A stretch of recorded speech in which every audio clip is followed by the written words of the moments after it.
Bonjour à tous, c'est Baptiste de MGK Photographie et aujourd'hui on va parler d'impression photo au grand format à partir d'un négatif argentique qu'on a numérisé. C'est parti! Il y a quelques temps, j'avais fait une série de vidéos sur comment numériser ces négatifs, quelques scanners que tu peux utiliser pour scanner tes négatifs et numériser tes photos. Et une des questions qui est revenue le plus sur cette série, c'est très bien d'avoir numérisé mes négatifs, d'avoir récupéré mes photos, mais maintenant, quand je veux les imprimer, jusqu'à quelle taille je peux aller et comment je peux faire pour imprimer mes photos. Effectivement, quand on va imprimer que du petit format, du 10 par 15 ou jusqu'au 20 par 30, en général, n'importe quel scanner suffit, on n'a pas trop à se prendre la tête pour avoir des tirages de qualité, même à partir de petits négatifs de 35 mm. Mais quand on veut faire du tirage grand format, va falloir faire un petit peu plus attention et réfléchir un petit peu plus à la façon dont on numérise ces photos et voir un petit peu jusqu'à quelle taille on peut aller selon notre processus de numérisation. Avant de continuer cette vidéo et par souci de transparence, je tiens à préciser qu'elle est réalisée en partenariat avec Salle Digital qui m'a permis de réaliser les différents tirages. Ils m'ont donné un bon d'achat de 80 € pour réaliser les tirages grand format sur papier d'art que je vais te présenter dans cette vidéo. Il y a également un lien promotionnel qui t'offre 20 € de remise sur une commande de 40 € d'achat, il me semble. C'est dans la description, c'est uniquement un lien promotionnel, c'est une offre qu'ils ont voulu partager pour la communauté. Sache que c'est pas un lien affilié. Voilà, Salle Digital, c'est un tireur en ligne qui est une bonne alternative si t'as pas de tireur près de chez toi, et ça peut être une bonne opportunité de tester leur service. On va maintenant rentrer dans le vif du sujet, puisque tirer ces photos en grand format à partir d'un négatif, c'est assez compliqué. Si t'as pas vu ma série sur le scanner et le processus de scan, je te mettrai les liens dans la description pour que tu puisses un petit peu te mettre à jour, parce que ça va être un discours un petit peu technique. Prenons d'abord la photographie numérique comme point de référence. Quand on va vouloir faire un tirage d'une photo numérique, on va regarder la résolution du fichier. Plus un fichier aura une grande résolution, plus en général on pourra en faire un tirage important. C'est-à-dire que avec un appareil photo 5 mégapixels, on tirera des photos en moins grande taille qu'avec un appareil photo 10 mégapixels, 15 mégapixels, 24 mégapixels. On aura des tirages beaucoup plus grands et avec une bien meilleure définition d'image, avec un gros compte de mégapixels avec des fichiers en très haute résolution qu'avec des fichiers en basse résolution. Aujourd'hui, les appareils photo numériques à 18-24 mégapixels et encore plus aujourd'hui permettent de faire des tirages d'à peu près toutes les tailles qu'on veut sans problème, puisqu'on a des résolutions qui sont tellement énormes et une définition d'image au niveau des optiques qui est tellement importante qu'il n'y a vraiment pas de problème et c'est très difficile d'être limité par la taille de tirage dès qu'on a un appareil photo, même dans l'entrée de gamme en numérique. Pour ce qui est de l'argentique, c'est un petit peu plus compliqué parce qu'il y a différentes choses qui vont rentrer en ligne de compte, à commencer par le choix de ton film, la taille et le format de prise de vue, si tu prends en 35 mm, en moyen format, ou alors à la chambre en grand format, ça va être des rapports d'agrandissement différents, et aussi le scanner que tu vas utiliser, la méthode que tu vas utiliser pour numériser ton film. Quand tu vas numériser tes négatifs dans le but de les faire tirer ou imprimer en grand, il est important de numériser ces négatifs à la plus haute qualité possible du scanner. Alors, c'est un petit peu compliqué de définir quelle est cette plus haute qualité possible, puisque en général, les fabricants vont te vendre une résolution maximale un petit peu astronomique et qui ne correspond pas à la réalité des choses.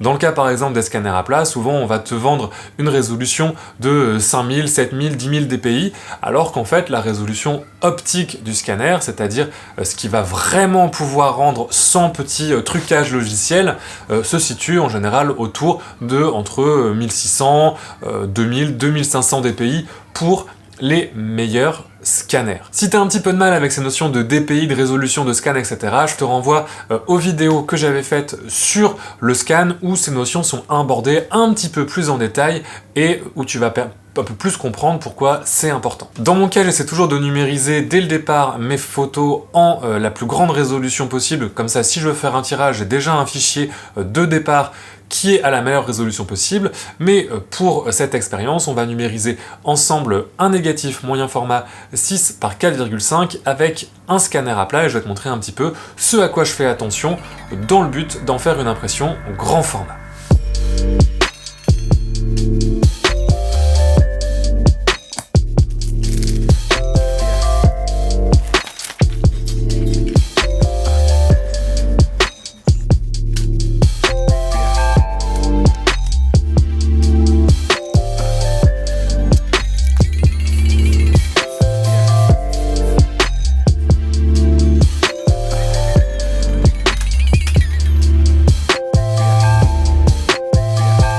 Pour scanner mes négatifs, j'utilise le logiciel Silverfast. Alors là, comme c'est du moyen format, j'utilise un Epson V550 qui est un scanner à plat, qui n'est pas un scanner exceptionnel, mais qui, pour numériser du moyen format, suffit assez largement, même quand on veut faire des gros tirages. Je vais venir entrer la résolution de fichier que je veux, donc je vais entrer les valeurs que je veux et voir un petit peu à combien de dpi le logiciel me propose de scanner mon image. Donc là, on me propose une résolution de 3200 dpi par rapport à la tête de fichier que j'ai choisie. Et je sais que le scanner a environ une résolution réelle de 1800-2000 dpi à peu près. Donc c'est pas en choisissant 3200 dpi, je vais pas avoir un fichier qui sera réellement à 3200 dpi parce que je peux pas augmenter magiquement la résolution optique du scanner, mais je suis sûr de tirer malgré tout le maximum de la résolution optique de mon scanner avec cette résolution de 3200 dpi. Je viens ensuite amener le fichier dans Lightroom, et comme c'était un négatif que j'avais déjà numérisé auparavant, mais pas dans une définition suffisante pour un tirage de cette taille, je vais venir faire quelques ajustements pour retrouver un petit peu la photo que j'avais déjà numérisée. Donc ça, c'est la photo que je viens de renumériser une seconde fois, et ça, c'est la photo que j'avais déjà traitée. Je vais donc utiliser l'outil de comparaison de Lightroom pour pouvoir refaire très rapidement les différents réglages et arriver à une photo qui a plus ou moins le même look pour avoir un tirage qui soit cohérent avec le fichier que je veux et le rendu d'image que je souhaite. L'étape la plus longue et la plus complexe et la plus fatigante quand on va faire un tirage grande taille, c'est nettoyer son fichier, puisque là il y a toutes les petites poussières du scan, même si j'ai passé un petit coup de soufflette avant. Vous voyez, je vais ligne par ligne avec l'outil de correction pour enlever chaque petite poussière, parce que forcément, avec l'agrandissement, ces tout petits points, ils vont se voir sur le tirage, puisqu'on va énormément agrandir le négatif, donc il faut absolument que le fichier soit hyper clean en termes de poussière. Ça prend beaucoup de temps et c'est pas l'étape la plus marrante à faire. Alors là, on est avec l'autre négatif, le négatif 35 mm. Tu vois qu'on peut aussi passer tout simplement dans Photoshop par l'outil correcteur pour corriger comme ça ces petits défauts. Là, je viens corriger au-dessus les tâches de développement qui étaient que j'avais mal lavé le négatif, et là je viens nettoyer un petit peu le dessus du négatif. Donc si tu n'utilises pas Lightroom, tu peux faire ça aussi avec l'outil correcteur de Photoshop. Photoshop, ça va être également assez pratique pour vérifier la taille du fichier en termes de résolution d'image, pour être sûr que tu envoies un fichier qui soit suffisamment gros pour l'impression grand format. Pour ça, on va aller dans Images, taille de l'image, et tu vas voir que selon la résolution de ton fichier, il va te donner la taille maximale en centimètres d'impression. Tu peux ensuite aller zoomer à 100% dans ton image aussi, pour voir un petit peu, avoir une idée du rendu, ce que ça donnera en tenant le tirage très très proche. Ça donne un petit peu une idée. Tu peux également faire une impression test, de couper un petit bout de ton image comme ça et imprimer en zoom 100% en 10/15 pour avoir une idée notamment du grain et de la résolution en zoom dans ton image. Ne reste plus ensuite qu'à passer commande avec le logiciel de salle digitale qui est plutôt bien fait. Tu vois qu'en haut à gauche, ça m'indique un petit logo, un petit voyant vert pour me dire que mes images sont de résolution suffisante pour imprimer au format que j'ai choisi. Fais attention par contre, puisque ça prend uniquement la résolution de ton fichier et ça prend pas compte de la résolution optique de ton scanner. Si tu as pris ton Epson V550 et que tu as numérisé à 5000 dpi, effectivement tu vas avoir un fichier qui a une grande taille en termes de pixels. Tu vas avoir un fichier de 6000 sur 4000 pixels, mais en termes de la résolution optique de ta numérisation, ce ne sera pas suffisant et tu risques d'avoir un tirage qui présente un manque de netteté dans ses différents contours. C'est assez logique, le logiciel n'a aucun moyen de savoir que tu travailles à partir d'un négatif numérisé. C'est un logiciel qui est fait pour le tirage de photos numériques, donc ça c'est à toi de te renseigner sur les capacités de résolution optique de ton scanner et d'éventuellement calculer le bon rapport d'agrandissement en connaissance de cause. Voilà, j'ai reçu les tirages, donc on va pouvoir les ouvrir et puis voir ce que ça aura donné sur les différents formats à partir des différents formats de négatifs qu'on a fait imprimer.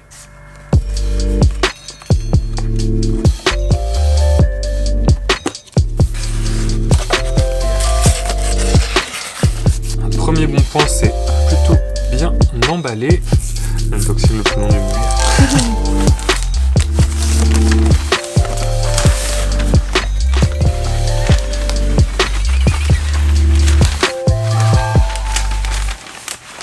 Alors on a nos 3 tirages qui sont faits, donc le premier tirage en couleur qui était à partir du demi-format, hop, on va les échanger comme ça, on les aura dans l'ordre des formats, celui-ci qui était à partir du négatif 35 mm, et celui-ci qui est à partir du moyen format. Donc pour rappel, celui-là c'est un 40 sur 60, donc là on a un double demi-format.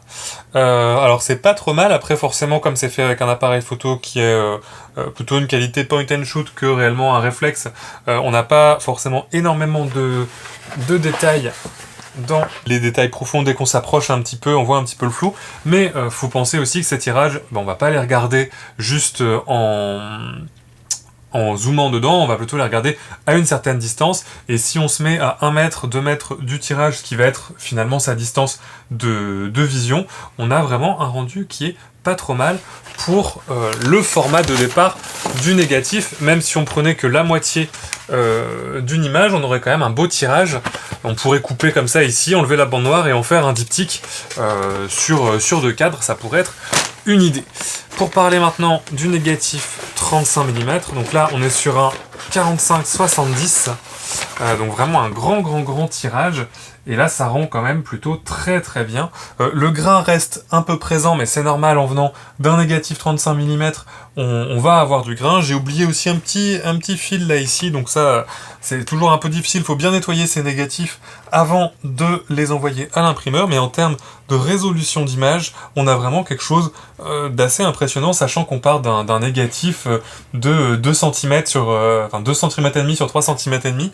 Là on a quand même un agrandissement assez impressionnant, et on garde une très bonne netteté, sachant que le film négatif noir et blanc a une plus grande sensation de netteté qu'un film couleur, donc c'est aussi normal qu'on ait plus cette impression de netteté par rapport à un tirage couleur. Le dernier, donc, qui était à partir d'un négatif moyen format 6 par 4,5, alors là on a un grain qui va être quand même un petit peu moins présent, je pense que je le tiens à l'envers, voilà.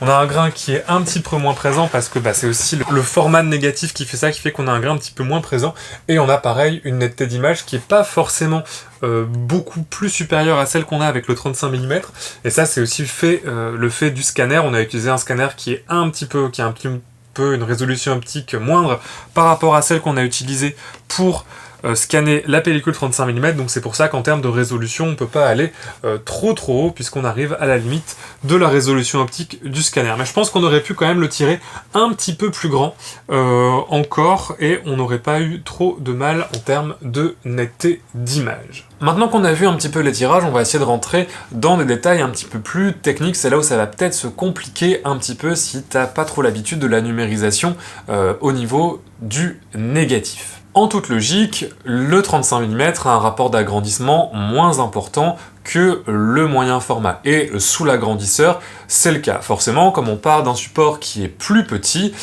forcément on va pouvoir l'agrandir moins avant de venir voir du grain, ou alors avant de perdre en netteté et en définition d'image. En tout cas, ça va demander des processus beaucoup plus compliqués, des agrandisseurs beaucoup plus complexes pour pouvoir le faire de manière analogique. Pour la numérisation, c'est un petit peu différent, puisque ça va dépendre aussi du scanner que tu vas utiliser. Entre les 2 tirages, l'impression de netteté est un peu plus importante avec le négatif 35 mm. Tout simplement parce que il a été numérisé par un scanner qui est un peu de meilleure qualité, qui a un autofocus et qui a surtout une résolution plus importante. Et finalement, la différence entre le moyen format, ce support 6.4.5 qui est malgré tout 3 fois plus grand au départ au niveau du négatif que le 35 mm, est pas forcément aussi marquante qu'on aurait pu le croire. Tout simplement parce que ce qui s'est passé, c'est que j'ai numérisé le 35 mm à 5000 dpi. Donc ça m'a donné un fichier qui fait environ 6500 pixels sur le bord le plus large, et j'ai numérisé le négatif 6 par 4,5 à 3200 dpi, avec un scanner dont la résolution optique est située autour de 1800 dpi de maximum. Donc forcément, le fichier, même si j'ai obtenu un fichier qui avait la même taille, donc qui faisait également à peu près 6500 sur son bord le plus grand, 6500 pixels sur son bord le plus grand, la résolution optique intrinsèque de la numérisation était un petit peu moins forte, un petit peu moins définie sur ce scan du moyen format. Ce qui explique pourquoi l'impression de netteté est un peu moins bonne sur ce tirage moyen format qui est à la même taille qu'au 35 mm, tout simplement parce que le fichier en termes de résolution optique, en termes de qualité optique, en termes de qualité de numérisation, le fichier est un peu en dessous, même si le format de départ est plus grand. Si j'avais choisi de numériser un négatif plus grand, par exemple un négatif 6.6, 6.7, voire 6.9, on serait parti d'un support plus grand. Donc cette différence de qualité et de résolution du fichier numérique aurait été moins importante, parce que un fichier 6 par 7 numérisé à 3200 dpi, il a quand même une meilleure qualité d'image puisque le support est plus grand. Et plus on va numériser un support de négatif important, moins on aura besoin d'aller haut dans la résolution numérique du fichier pour avoir un fichier qu'on va pouvoir imprimer en grande taille. Sur ce tableau, tu vois par exemple les résolutions d'analyse pour les tirages correspondants à partir d'une numérisation d'une diapo de 24-36. Là par exemple, tu vois que pour ce qu'on a numérisé, donc c'est entre le 3045 et le 75-115, il faut avoir une résolution entre 3125 et 6400 dpi. Nous on avait une résolution optique réelle d'environ 4800 dpi, donc on est largement dans les clous pour ce type de numérisation. Plus on va partir d'un format négatif important, plus la taille du négatif de départ sera grande, moins on aura besoin de monter en résolution pour obtenir un meilleur résultat sur des tirages de grande taille. Cependant, et ça c'est intrinsèque aussi au format de film, on remarque que le grain est beaucoup plus présent dans le tirage 50-75 du 35 mm que dans le tirage 50-75 du 6-4-5. C'est parce que la numérisation, malgré tout, elle garde les caractéristiques du négatif, et que sur le négatif, comme on est sur un format plus petit, il y a plus de grains, même si c'est le même film, et que c'est la même exposition, et le même traitement, le même développement. Là, c'était deux films qui étaient exactement les mêmes et qui ont été développés dans les mêmes conditions, ils n'ont pas été poussés ni l'un ni l'autre. Donc forcément, il y a plus de grains sur le tirage 35 mm parce qu'on part d'un négatif qui est plus petit, et moins de grains sur les tirages issus du moyen format parce que sur le négatif en tant que tel, le grain va être moins présent. Au final, qu'est-ce qu'il faut retenir pour numériser ces photos correctement pour des impressions grand format ? La première chose à laquelle il faut faire attention, c'est qu'il n'y a pas uniquement la résolution de ton fichier qui compte. N'importe quel scanner, même d'entrée de gamme, même des petits scanners à plat, te donneront des fichiers avec une résolution élevée, mais la qualité optique de numérisation ne sera pas suffisante pour pouvoir avoir des agrandissements qui soient convenables. Ce qui va se passer en fait, c'est que ton scanner va effectivement te proposer un format 6000 sur 4000 que tu pourras agrandir en 40-60, voire en 50-75, mais quand tu vas recevoir ton tirage, la qualité optique, l'impression de netteté globale sur l'image, tu auras une impression de flou, tu n'auras pas forcément de pixelisation, mais tu auras une photo qui aura un côté un petit peu flou et qui manquera de détails dans les différents contours. La deuxième chose qu'il faut retenir, c'est que ces problèmes de résolution et de netteté d'image et de difficulté à scanner une image en bonne qualité sera amoindri si tu pars d'un négatif qui est plus grand. Là où c'est le plus difficile, c'est forcément à partir d'un négatif 35 mm, puisque quand on part d'un format qui fait 2 cm sur 3 et qu'on va l'agrandir jusqu'au 50-75, forcément le rapport d'agrandissement est énorme. Donc il faut une numérisation de très haute qualité pour pouvoir garantir la meilleure résolution et la meilleure qualité optique dans ta photo. Si tu pars d'un négatif moyen format ou même d'un négatif issu d'une chambre 4x5 ou 8x10, forcément tu pars d'un négatif qui est plus grand, et donc ce sera plus facile de numériser ça avec des scanners qui sont un peu moins performants. Tu auras moins de pertes au niveau de la numérisation si tu pars d'un support de négatif plus grand, et tu pourras tirer tes photos soit en plus grand, soit avec une meilleure qualité au niveau du tirage. Une dernière chose que je veux te rappeler aussi, c'est la distance de consommation des images. C'est-à-dire qu'on va pas regarder un tirage 50 sur 75 de la même manière qu'on va regarder un 10-15. En général, tu vas être aussi plus loin du tirage quand tu vas le regarder sur un 50-75, typiquement à 3-4 mètres de la photo pour pouvoir la voir dans son ensemble. Donc effectivement, quand tu vas recevoir tes photos, que tu vas tirer les choses et que si tu regardes le nez dessus, l'impression de netteté risque d'être peut-être un petit peu moindre, ou tu vas avoir l'impression que le grain est très présent. Mais si tu te recules un petit peu, tu vas voir que c'est en général très acceptable si tu as bien fait attention aux différentes recommandations de ton tireur, si tu as bien numérisé ton négatif et si tu as bien respecté les petites règles que je t'ai données auparavant. Donc il ne faut pas forcément aller regarder un grand tirage à la loupe pour se rendre compte de tous les petits défauts, et plutôt se dire bah forcément c'est un grand tirage, il va être accroché à un mur et on va le consommer de plus loin qu'un petit tirage 10 par 15. Voilà, j'espère que cette vidéo t'aura plu et que tu auras appris des choses, que tu retireras des petites choses pour tirer tes photos. Voir ces photos en grand format, en plus, c'est vraiment une expérience qui est super chouette. Si tu as l'occasion de tirer comme ça une ou deux photos en grand format, c'est vraiment une autre manière de consommer son travail. Et je trouve que le faire de temps en temps, ça permet vraiment de se faire plaisir en photo. Et puis, ça peut te permettre de décorer ton appart avec des photos à toi. Ça, c'est toujours très sympathique. Je remercie encore une fois Cell Digital de m'avoir permis de faire cette vidéo, parce que c'est vrai que dépenser 80-90 € dans des tirages de test, c'est pas forcément facile. Et là, c'est vrai que d'avoir cette opportunité de partenariat, ça m'a permis de te présenter cette vidéo avec en plus des tirages à l'appui, et c'est toujours plus agréable que de rester dans la théorie. Je te rappelle que dans la description, il y a une petite offre promotionnelle si toi-même tu veux faire le test des différents tirages, et avec cette offre promotionnelle, ça peut te permettre de faire justement un grand tirage d'une de tes photos. Voilà, j'espère en tout cas que ça t'aura plu. N'hésite pas à me dire ce que t'en as pensé dans les commentaires. De la même manière, si t'as des questions, des choses qui sont pas claires, tu peux me les poser en commentaire et j'essaierai d'y répondre le plus rapidement possible. Si t'as aimé, tu peux mettre un petit j'aime, et dans la description, tu trouveras mon site internet, mes réseaux sociaux et la plateforme Box Argentique, qui est une plateforme d'échange et d'apprentissage autour de la photo argentique. Moi, je te dis à la prochaine, et d'ici là, bonne photo!